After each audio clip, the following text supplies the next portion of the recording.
Опасность!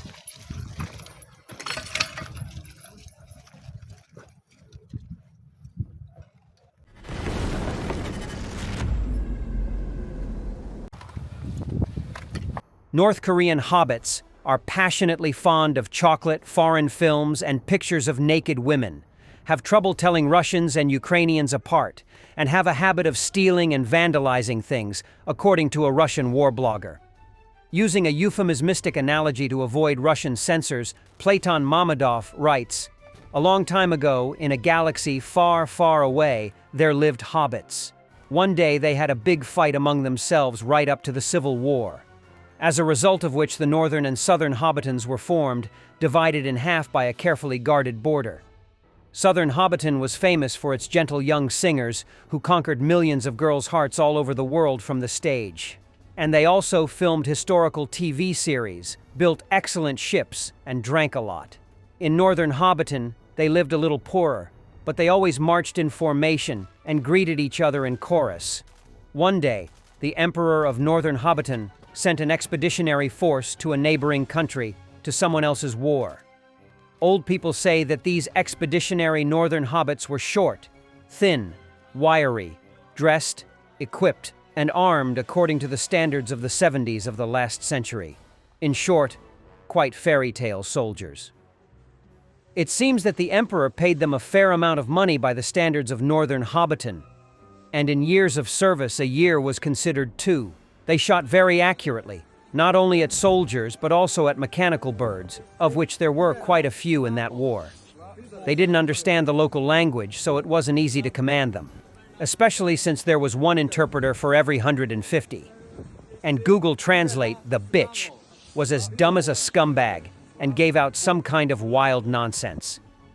All people looked the same to the hobbits. Therefore, they often confused their own with strangers. Because of this, there was friendly fire, attempts to capture allies, and other unpleasant incidents. The hobbits knew how to fight according to the standards of the previous Great War. Because of which, at first, they suffered considerable losses from mines, grenades falling from the sky, and mechanical birds.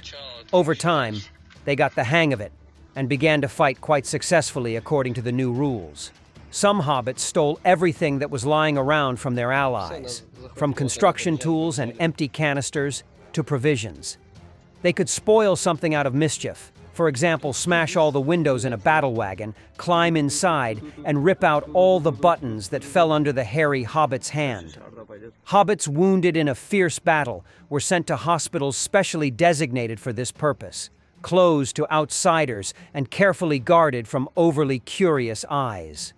The fallen were sent back to Northern Hobbiton, but not all. Some of them were buried by their own brothers not far from the battle site. Hobbits almost never surrendered to the enemy. There were no deserters among them either, perhaps because they had nowhere to run in the middle of a huge foreign country. And the hobbits were passionately fond of chocolate, foreign films, and pictures of naked women, especially films and pictures.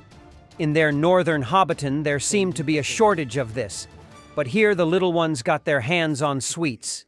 As soon as they saw a dugout or a cellar with a characteristic plate, they immediately galloped there.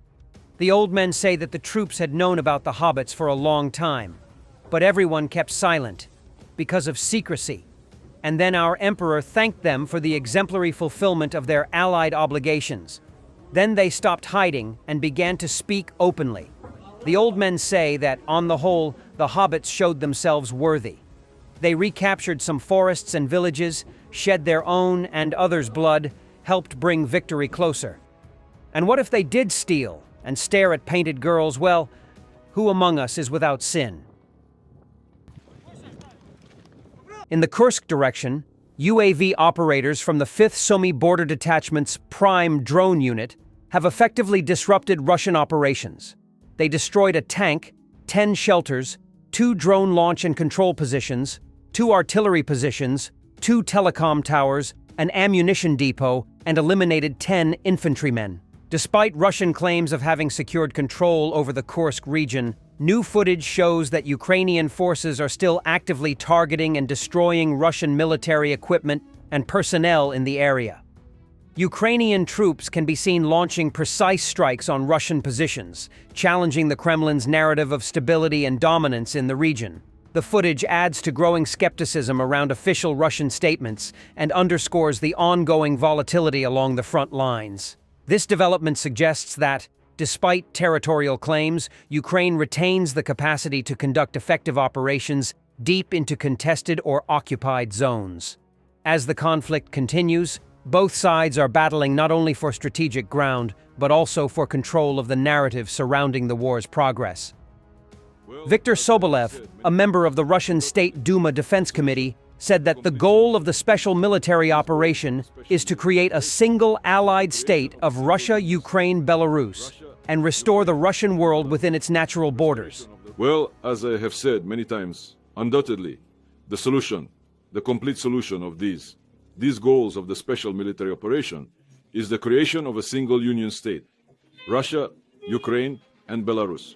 Restoration of the Russian world within its natural borders. We are all Russians. Kyiv is the mother of Russian cities. Prince Vladimir is Russian. Yuri Dolgoruki is Russian.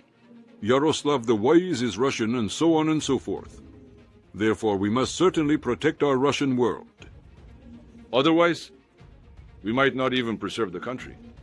To achieve these objectives and goals, we undoubtedly need a powerful, well-trained, well-armed army, and certainly military patriotic upbringing of our youth. And not just the youth. Often, our youth show more patriotism than the people over 40 and so on. Often because they have kind of been for a long time in this education, in this influence of the West, both from the standpoint of culture and art there and so on and so on. And like they don't really respect their country. But the youth, I meet with students, and I'll say that they are good people. And if they are treated properly, with certain elements of upbringing, including military patriotic, I'll say that they will grow up to be worthy citizens, defenders of our great motherland. Russians showcase a quick-release cart for ammo, provisions, and cargo. The handle supposedly detaches for faster combat positioning. Russian engineers price the cart at $500.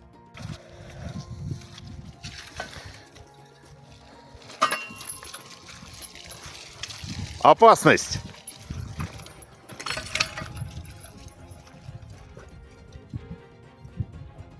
Italy backs the EU's goal to end Russian gas imports by 2027, says Energy Minister Pichetto Fratin. He added that Italy is now independent from Russian supplies, and any new U.S. LNG deals are up to private buyers. German Chancellor opposes reopening Nord Stream pipelines, backing the EU's proposed ban as part of a new sanctions package against Russia, Financial Times reports. Despite some U.S. firms expressing interest in restoration, Berlin stands firm. No return to Russian gas. Insane stats on just how unpopular Elon Musk has become. How low can you go? Oh my. Okay, take a look here. Elon Musk's net favorability rating. Look at this shift. Back in 2017, before he really started this politics thing, he was at plus 24 points. Look at where he is now.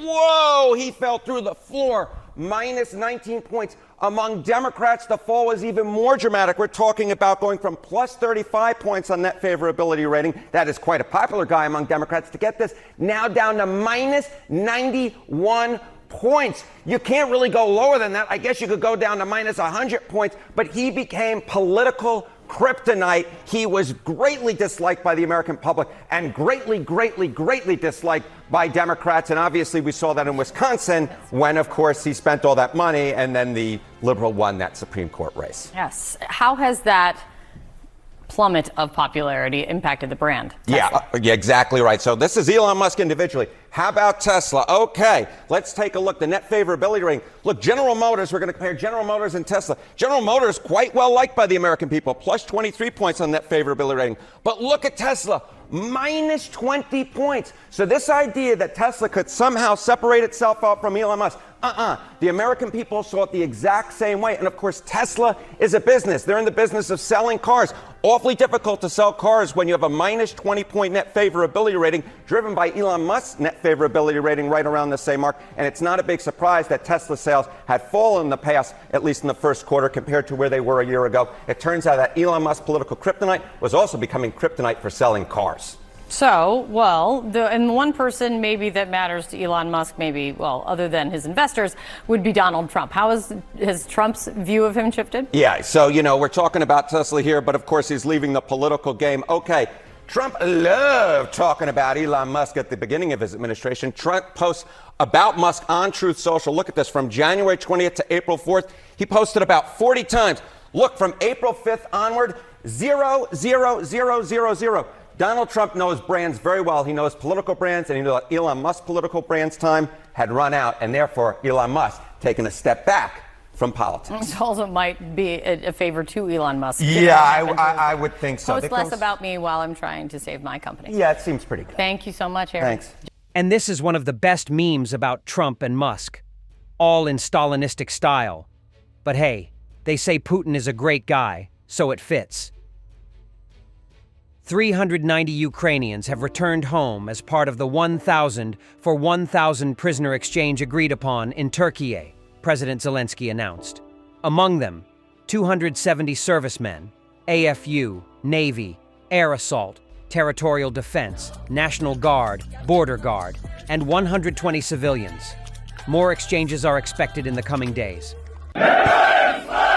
Слава Україні! Героям слава! Україна! Понад усе! Україна! Понад усе! Україна! Понад усе! Thanks for watching, and don't forget to subscribe. Also, if you want to support Warthog Defense, please become our member and get early access to new videos, exclusive members-only videos, and become administrator in comment section. The membership link is in the description. Every day. We had a guy last week at 6 rescues in 6 days. He's doing the job every day.